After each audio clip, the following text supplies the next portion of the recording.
প্রকৃতিতে জুড়ে এখন শরতের অলংকার কাশফুল। ঋতুর রানী শরৎ। আর শরৎ ঋতুর কথা মনে এলেই আমাদের চোখের কোণে ভেসে ওঠে ফুটন্ত সাদা কাশফুল। কাশফুল একেবারেই প্রকৃতির দান।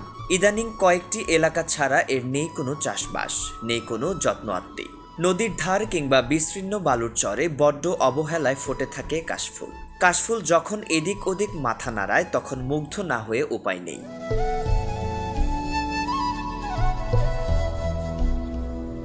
শরতের কাশফুল অগোচরে হৃদয়ে দোলা দেয় তরুণ তরুণীর মনে। শারদীয় বিকেলগুলো শুধু কাশফুলের জন্যই হয়ে ওঠে মনোরম। শরতে কখনো মিষ্টি রোদে আলোর খেলা, আবার কখনো বৃষ্টির হানা। এ সময় রোদ মেঘের এই লুকোচুরির সাথে প্রকৃতিতে সুন্দর করে রাখে সাদা কাশফুলের দল।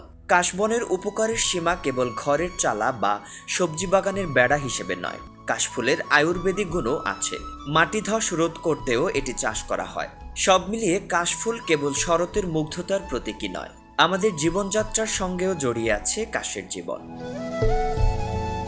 রিপোর্ট শামিমা আক্তার, শিক্ষানবিশ প্রতিনিধি, নর্থ টিভি।